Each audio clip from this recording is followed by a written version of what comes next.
It is better to be feared than loved, if you cannot be both. These words, written by Niccolò Machiavelli in 1513, have been weaponized by dictators, debated in boardrooms, and whispered in backroom deals for centuries. But here's the twist. Machiavelli wasn't endorsing tyranny. He was dissecting human nature with the precision of a surgeon. You're a leader. Your team's loyalty wavers. Competitors circle. How do you secure your position? Do you beg for affection or demand obedience? Machiavelli's answer is colder than a Florentine winter and smarter than a serpent. Why does this advice still resonate? Power dynamics are timeless. Whether you're leading a team, building a business, or navigating a toxic relationship, Machiavelli's insights are a mirror to the darkest corners of human behavior and a roadmap to mastering them. Let's demystify the myth. Niccolò Machiavelli wasn't a villain. He was a pragmatist, a man who watched Italy fracture into warring city-states where allies became enemies overnight. Born in 1469 into a world of chaos, he served as a diplomat, negotiating with warlords, popes, and mercenaries.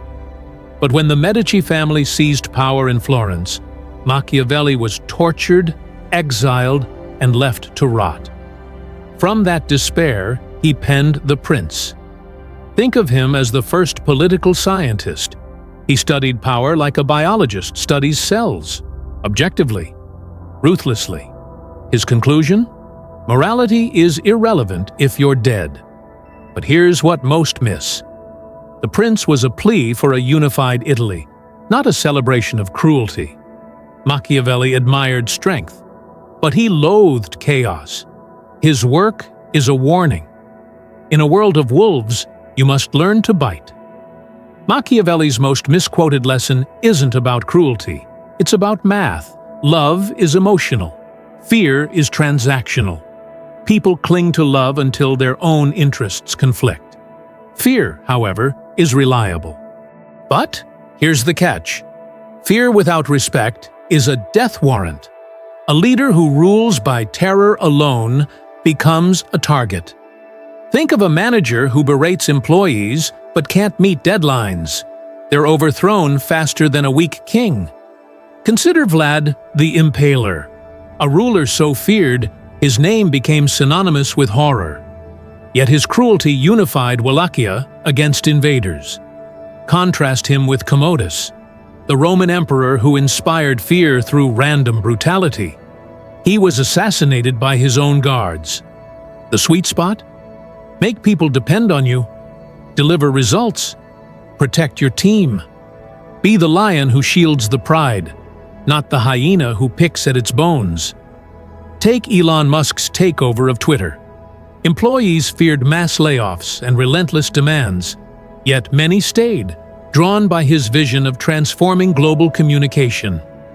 Musk balanced fear with purpose, creating a cult-like loyalty in some, resentment in others. The lesson? Fear works only when paired with a greater goal. Machiavelli's deadliest warning? A prince can endure hatred if he is strong, but only fools test that strength. Hatred is a wildfire. It consumes reputations. How do you avoid it? Never take what isn't yours.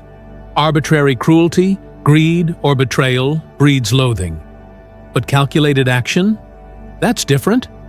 Take Indira Gandhi's 1975 emergency in India. She suspended democracy, jailed opponents, and enforced sterilization programs. A reign of fear. Yet when drought struck, she leveraged fear into action, mobilizing resources to prevent famine. The people tolerated her authoritarianism because she delivered stability. Contrast her with Robespierre during the French Revolution. His reign of terror executed thousands without clear purpose. He inspired not fear, but hatred, and was guillotined by his own allies. The rule: be feared for your power, not your pettiness.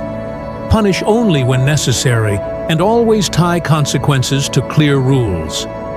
People will tolerate a strict judge, but they'll revolt against a capricious tyrant. Machiavelli's most subtle lesson: appearances are reality. The lion's strength deters rivals. The fox's cunning avoids traps. You must be both. Be the lion when stakes are high, unyielding in crises. Be the fox when navigating politics, adapting, observing, striking only when necessary. Angela Merkel's leadership during the 2008 crisis exemplifies this duality. Publicly, she was the calm, maternal figure, reassuring Germans with her trademark Merkel diamond hand gesture. Privately, she orchestrated brutal backroom deals, leveraging EU bailouts to strengthen Germany's dominance. She was the fox in lion's clothing. But never let them see you sweat. Vulnerability is a crack in the armor. Even if you're uncertain, project resolve. As Machiavelli wrote, the vulgar are always taken in by appearances. Think of a CEO announcing layoffs. The lion's approach: this is necessary for survival. The fox's touch: we'll provide severance and job placements. The balance keeps fear from becoming hatred. Let's make this actionable. How do you apply Machiavelli in 2025? Briondri: earn respect through consistency. Respect isn't given, it's earned through reliability. Meet deadlines, keep promises. But here's the twist: admit mistakes strategically. Show you're human, but never weak. Don't grovel. Say, we missed the target. Here's how we'll fix it and prevent it from happening again. Vulnerability framed as strength. 2. Use fear. Wisely set clear, non-negotiable boundaries. Enforce them without emotion.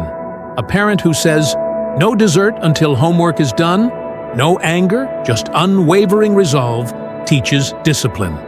But add arbitrary punishments, because I said so, and you breed resentment. 3. Avoid hatred by sharing power. Give credit.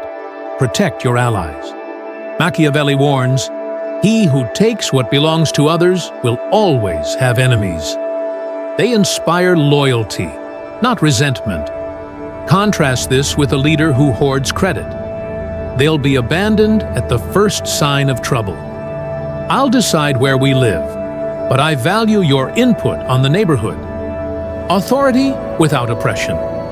Machiavelli's legacy isn't about being cold. It's about seeing the world as it is. Respect is a currency. Fear is a tool. Hatred is a poison. But here's the final twist. Machiavelli's advice isn't just for rulers. It's for anyone navigating a world where power dynamics shape our lives. Your boss, your partner, your rivals, they're all playing this game. The question is, will you play to win or play blind? If you're ready to wield power without losing your soul, hit subscribe. Next week, how Sun Tzu's deception wins wars and negotiations.